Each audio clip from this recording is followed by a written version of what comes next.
Today is excuse me.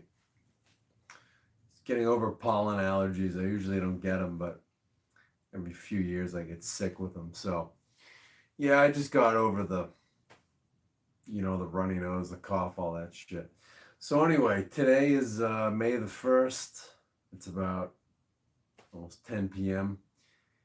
here in the East Coast of America, United States of America. So it's Beltane.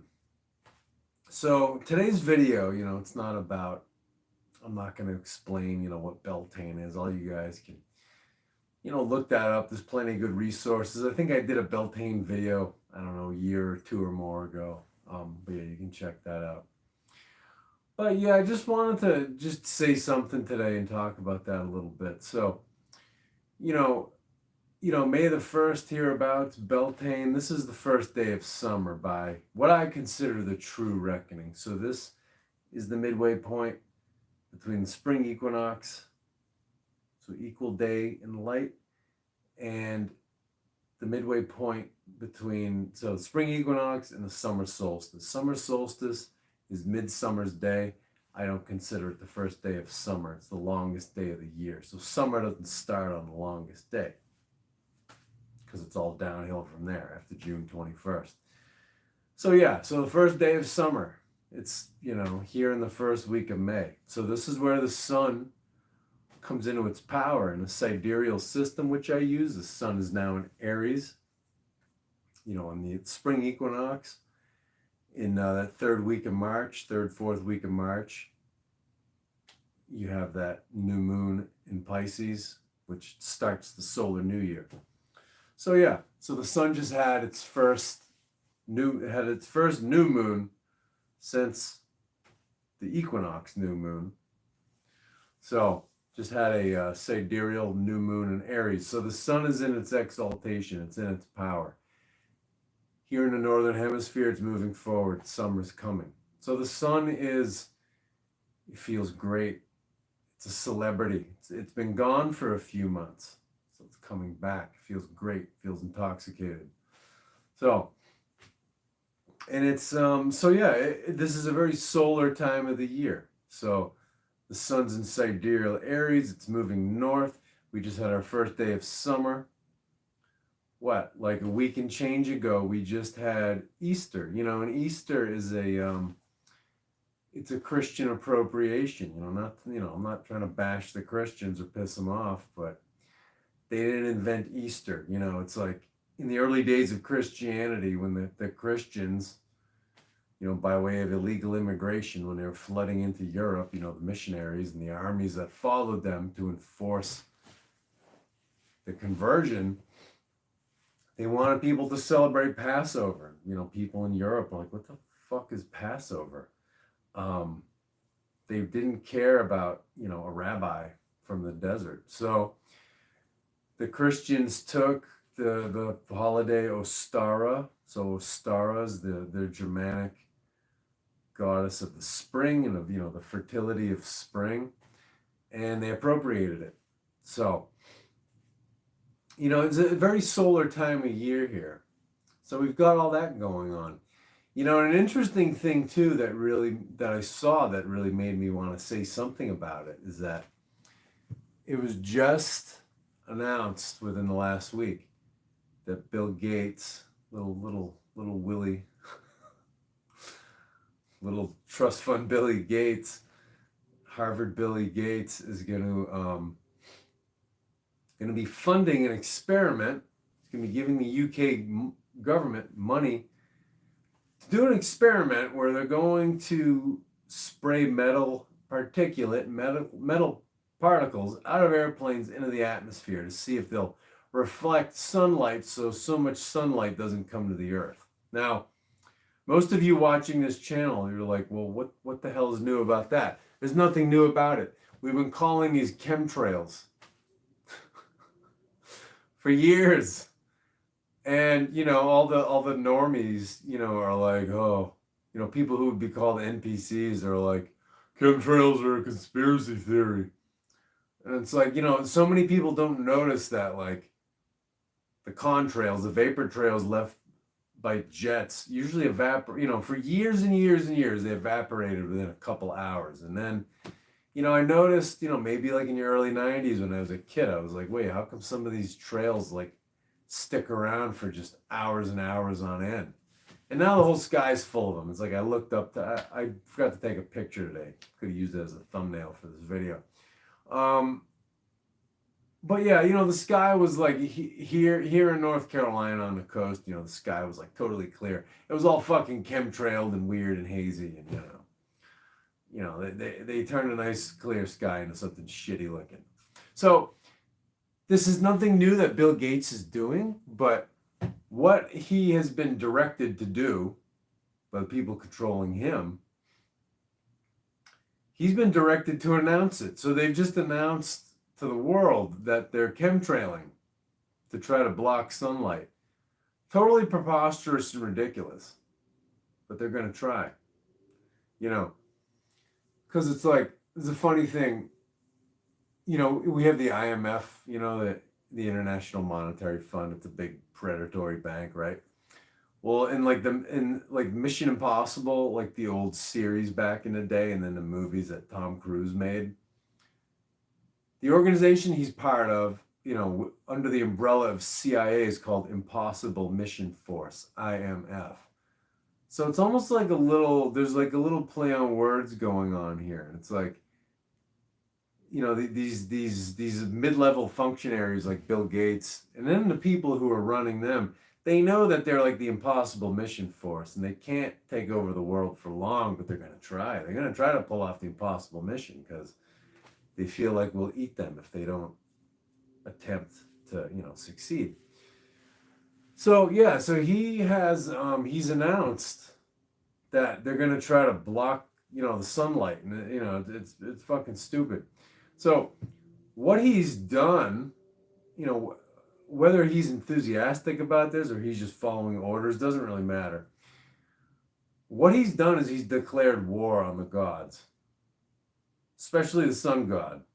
So, and it's like, it's like all the stories of Jesus, it's like they're, for a lot of the stories of Jesus, they took the older stories of the sun gods and they just put the name Jesus in there, because it's like Jesus walking on the water. It's like, well, the sun walks on the water twice a day, whenever it's like low over the ocean or over a lake or something, a wide river. So it's like, it's all Jesus is a very solar figure.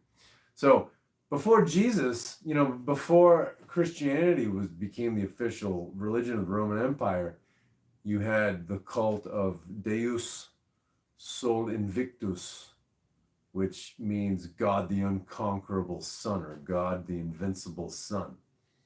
So, and the thumbnail image that I used for this, that's an old Roman image of Deus Sol Invictus, God the Unconquerable Sun. Mithras being another name for him. There have been dozens of these savior gods who were born around December 25th and had 12 followers, born of a virgin, da-da-da-da-da-da. So, it's the oldest thing under the sun, no pun intended. So, the sun is over the years, the sun and the sun gods were called the light of the world, the most high. The sun gods and the sun had all these titles. So, and it's like, people could work this into Christianity if they weren't like so literal about it. But, it's like, it was like that in the old days when Christianity first came about, because they had to compromise, But that's a whole other subject. So anyway, Bill Gates has declared war against the gods, particularly the sun god. It was an offense against the sun god and against the gods in general to be chemtrailing in the first place, to just be putting these metals into the atmosphere that get into every living thing. But now that they've announced it, I think they're going to speed their destruction. So we're talking about, Bill Gates and his peers and their minions and their coteries, and their entourages. Possibly their superiors, but I have theories about their superiors, about the people who are ultimately running, like the George Soroses and the Bill Gateses, and people like that, Carlos Slims, um, Elon Musk. The people running them, I think, it's most likely the old families, the old papal families that basically invented Christianity as we know it in the late Roman Empire. And these families are still around in northern Italy, and they're so wealthy they can't be bothered to run like banks anymore.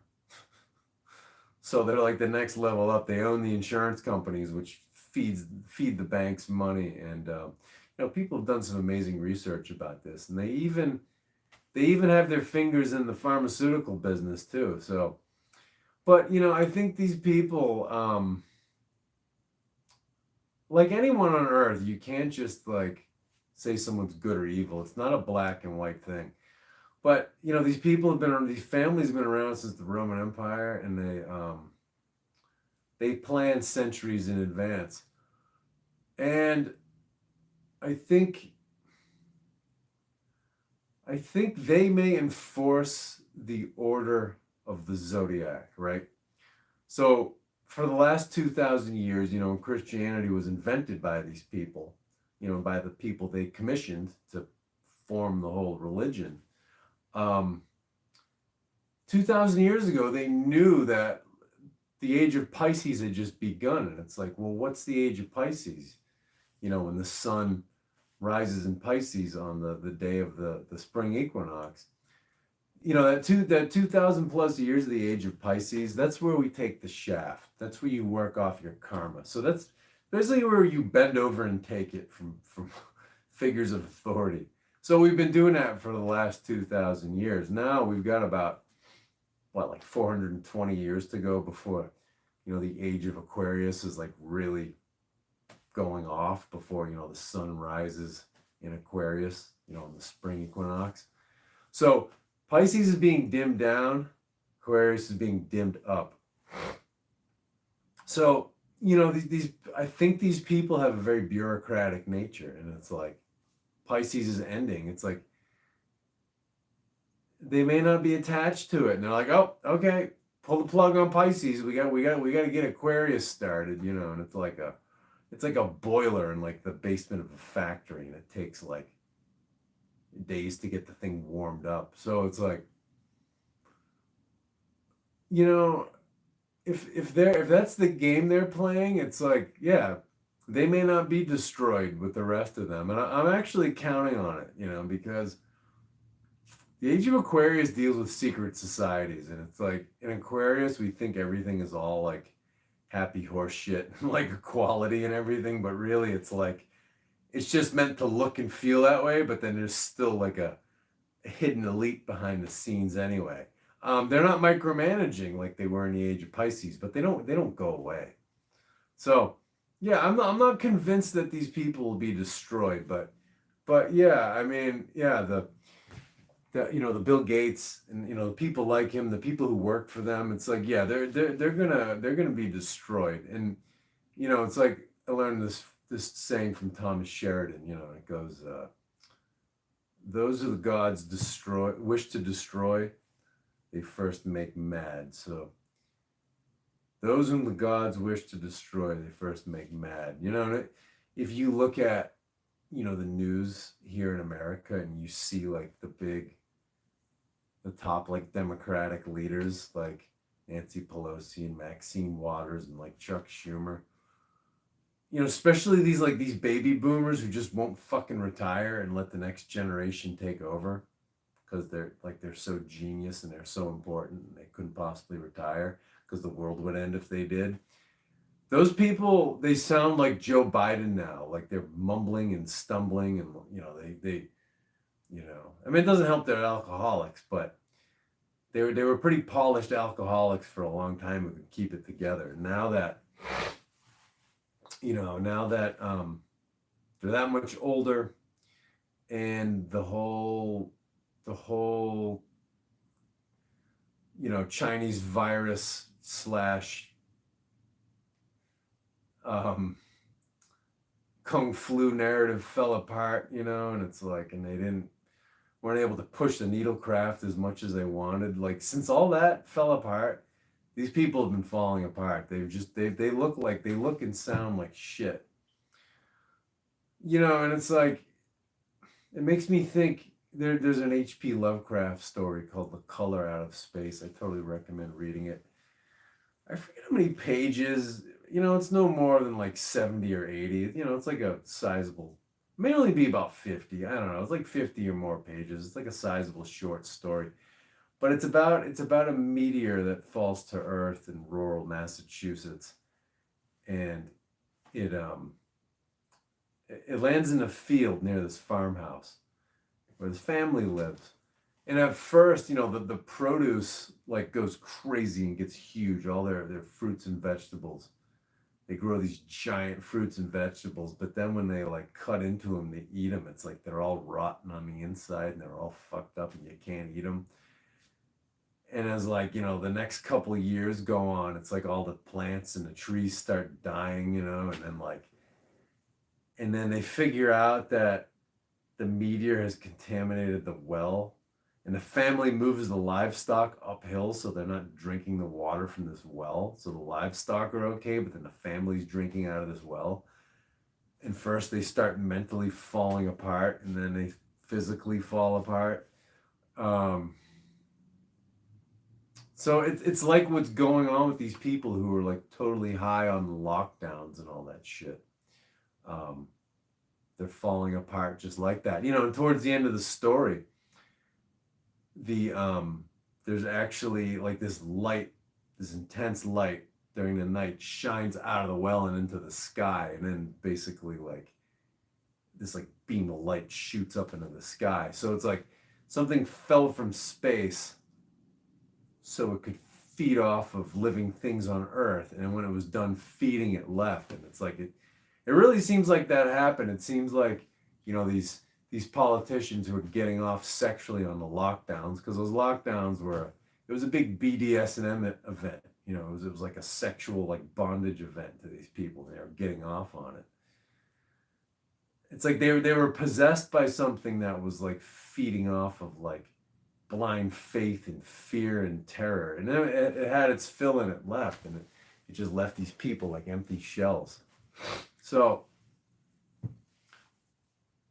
yeah, they're falling apart, and it's going to accelerate. The more they try to push the hate, for Donald Trump, it's like they're going to fall apart even faster. Um, you know, I'm not a defender of Donald Trump. I think he's a great interruption. It's like the interruption we needed, but he's like an 80-year-old like child. We need to move on eventually.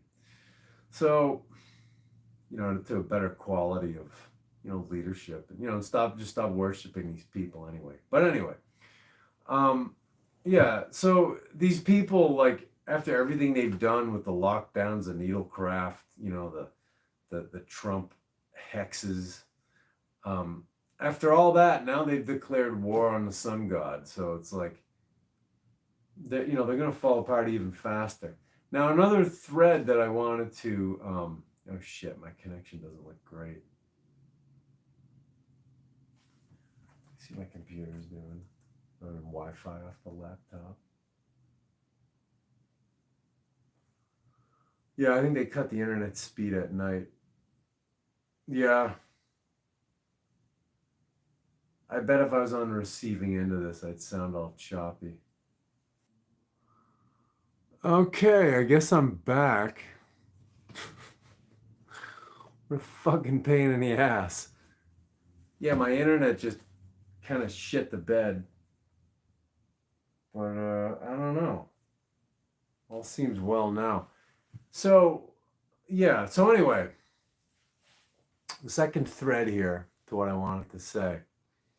So the other thread here, May the 1st, it's May Day. If you're not familiar with May Day, if you're not a Cold War kid, that remembers, or if you're not a younger history buff. Um, so May Day. May Day is Beltane. First of May is Beltane. It's the feast of the sun. So the communists hijacked Beltane, called it May Day, and that was like the international holiday of like the world socialist revolution, aka communism. Um, so yeah, it's interesting too with communism. It really has total roots in occultism and paganism and Freemasonry. It's a great book. That's a pain in the ass to read. It's like 800 pages by Dr. James Billington. He was the chief librarian at the Library of Congress for like 40 years, in Washington, D.C. And the book's called Fire in the Minds of Men, and it goes into how, communism and the whole world socialist revolutionary movement came straight out of occult Freemasonry. It's like even the Soviet hammer and sickle. It's like the hammer of Thor, and then it's the sickle of a goddess. So it's like, there's nothing atheistic or secular about it. So anyway, they conquered this. They didn't conquer. They appropriated this very holy day. So on top of all this, on this particular Beltane, on this particular May Day, these are the final years of communism. Communism was cooked up by Wall Street, by the banks in London. It's basically a way to loot a country. So what you do is you take all the malcontents and the people who are not successful, and you tell them that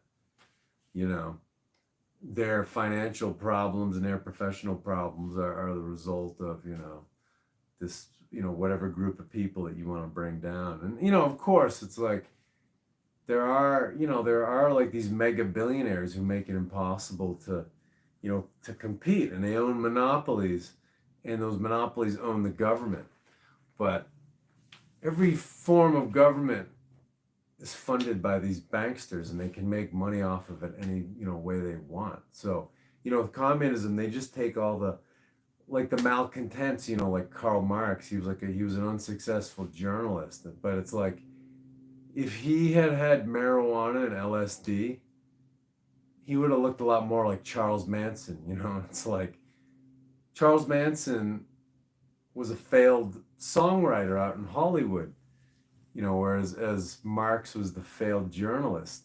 And Manson was the product of a bunch of cults being run by Central Intelligence, and their Project Stargate, which created and ran the cults in order to just checking this, in order to study human behavior on a long-term basis.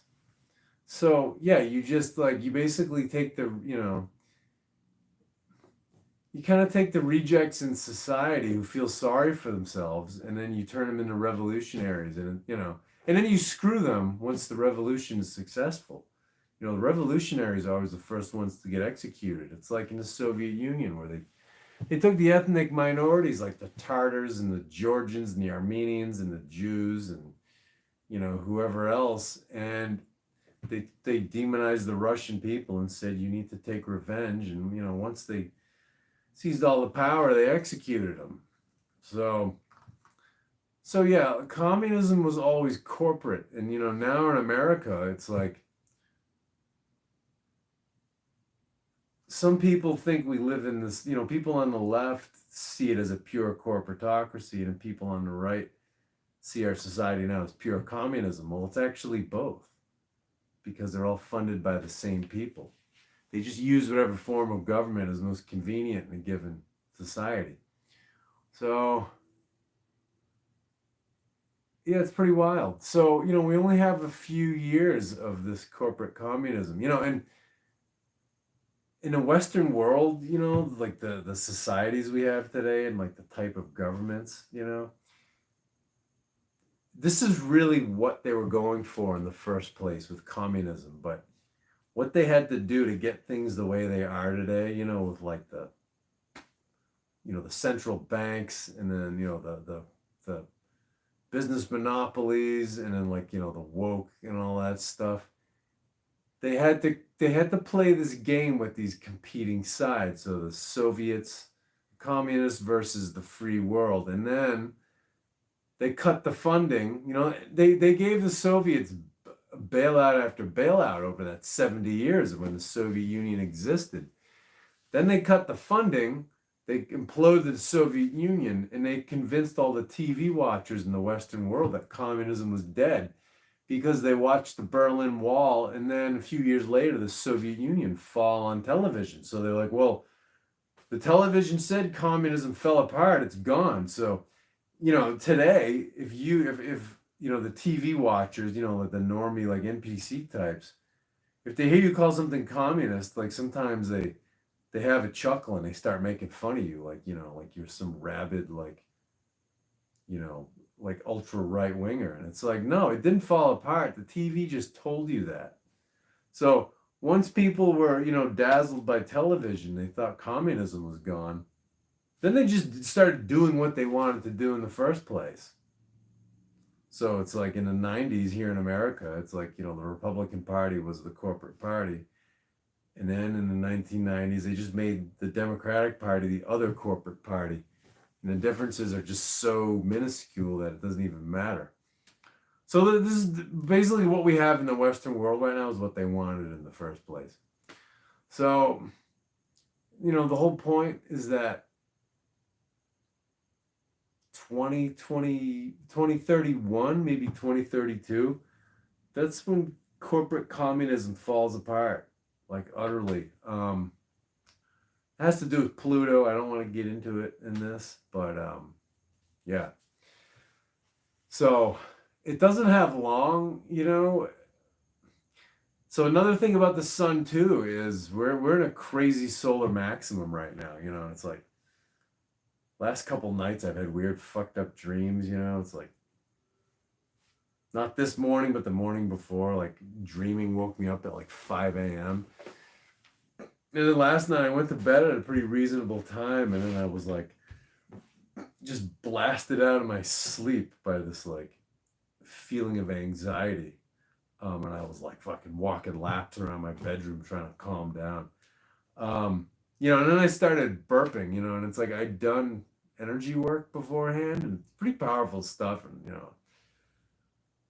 it may kill like parasites in my guts. I don't know, but yeah, sometimes I'll get these like, there's like this just shit that has to come out.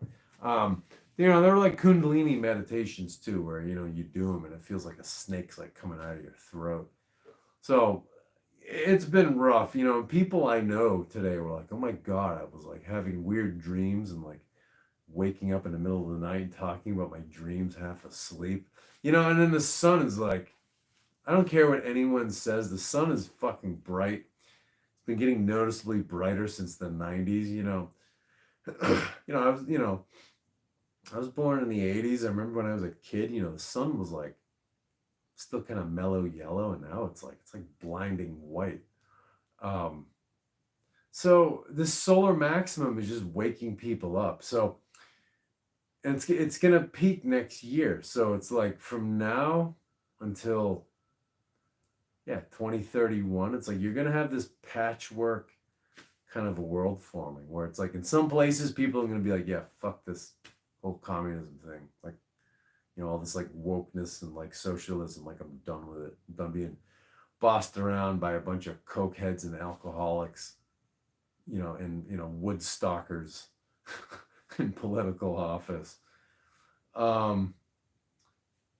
In other places they're gonna double down, and it's gonna be till the bitter end. So it's like, yeah, I mean, in like the northern states in America, especially like the Northeast, the Great Lake states, like Minnesota, Illinois, we'll see what happens with Wisconsin and Michigan. And then like Oregon and Washington, like I don't think those are going to be great places to be. Montana will be okay, and the Dakotas, exceptions, in the north. But yeah, much of the north of the U.S., and then like the West Coast, California, not going to be fun places to be in the next, what is that, next 6 years. Like, I think those places, especially those big cities, they're going to look like the cities in Germany, like Hamburg and Berlin and Munich in 1919 after World War One. After Germany was wrongfully humiliated by the Versailles Peace Council, and made to pay all those reparations. And when that happened, Germany's economy collapsed, and the German communists, who were being aided and abetted and funded by the Soviets, they turned the big cities in Germany into just like utter shitholes, especially Munich. People, there was no food. The fucking communists were just out there like executing like other socialists who just like weren't extreme enough. They were too moderate. It's like what happened in like the Spanish Civil War, with the communists. So yeah, it's like I think a lot of these blue cities in America are going to look like that, and it's like places like London and Dublin and Paris, and the cities of Western Europe too. It's like they're going to get uglier, because especially in Europe, you've got all these welfare tourists, all these these single men from the Middle East and Africa who are supposedly fleeing war zones, but they've left all the women and children behind. Those cities are going to get ugly, but the silver lining is that there's going to be a backlash, and woke will be dead. Corporate communism will be dead. So there's always a silver lining. So, in this particular Beltane, this particular May Day, as I said, the sun's in Aries, but then you have so much going on in Pisces. You've got, within just a few degrees, you've got, Rahu, the dragon's head. You've got Saturn, Venus, and Neptune, all within what, like 4 degrees. Yeah, so it's like, especially when you get Saturn and Neptune together, it's like, oh God. Yeah, my connection sucks tonight. I don't know if it's my connection or if it's part of the AI listening to this and, part of the shadow band. Who the hell knows? But yeah, I better wrap this up. So, yeah. If this was woke world socialist revolution content, then, this connection would be crystal clear. So anyway, hang on. If you're in one of these places, it's not going to be like this forever, but it could be a little dicey. So yeah, that's all I got. Good being on here again. I'll be back. Thanks for everyone who tuned in and who will tune in. Ave Sol Invictus. Hail the unconquerable sun.